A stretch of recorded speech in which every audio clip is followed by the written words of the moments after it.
On Wednesday, President Obama revealed his plan to put an end to gun violence. Congress should restore a ban on military-style assault weapons and a 10-round limit for magazines.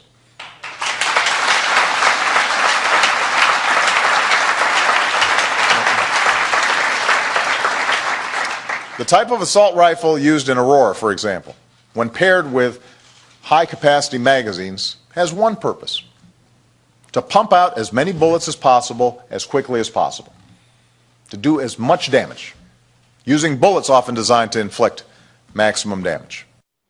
All right, when the president describes what assault weapons are, does he really know what the heck he's talking about? Well, my next guest does. He's a firearms expert, and he's here to clarify the difference between what a gun looks like and how lethal it really is. Joining me now is Larry Correia, who I think wrote the best, most definitive and thorough article on understanding this whole issue that I have ever read by anybody, anywhere. We've got it posted on my website, MikeHuckabee.com, a link to it. It's too long for us to read on air. Please read it. But Larry, I'm so glad that you're here, because when I read your article, it just made a lot of sense. And I want you to help us understand when people use this term, assault weapon, where are they going wrong? Well, thanks for having me on, Governor. The problem is it's kind of a nebulous political term. As far as actual gun people go, there is such a thing as assault weapon, but they have been regulated in America since before they were invented. What these people are referring to as an assault weapon today is actually just a standard semi-automatic, magazine-fed firearm that they have some features on, mostly cosmetic, that make these people uncomfortable. They're not any more deadly or dangerous than any other firearm you'd use for self-defense. Well, in fact, I told my staff I went deer hunting this past Tuesday, and the rifle that I used was far more powerful than the Bushmaster that everybody's all upset about. We've got a picture of the Bushmaster, Larry, and what I want to do is ask you to describe some of these features, because there are 5 specific things that are proposed to be banned. One of them is the flash suppressor at the end of the barrel. Tell us about the flash suppressor and why would that be banned? The flash suppressor, all it does is, as expanding gases exit the muzzle, it diverts them off to the side instead of directly straight forward. And the only thing that does is that it doesn't get in your face as much. I mean, you don't get it blinded as much in the dark. It doesn't make the gun any more dangerous. And in fact, when they hear suppressor, I think people are thinking like, movies, like a suppressor or a sound silencer in a movie. That's not what it does at all. It's just a little bird cage that makes it so you're not getting as much gas back in your face. Okay, another piece of this weapon is the barrel shroud. And the barrel shroud, again, is one of the items that they've marked specifically to be banned. What does it do?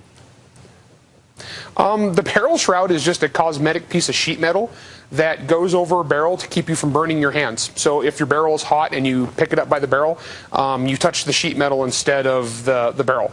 It doesn't really do anything, and in fact, really it's kind of a joke, because back during the last assault weapons ban, Cynthia McKinney, I believe is the senator that said this, was somebody asked her, well, what is a barrel shroud? And she didn't even know, and she had written it, and she said, well, I think it's a shoulder thing that goes up.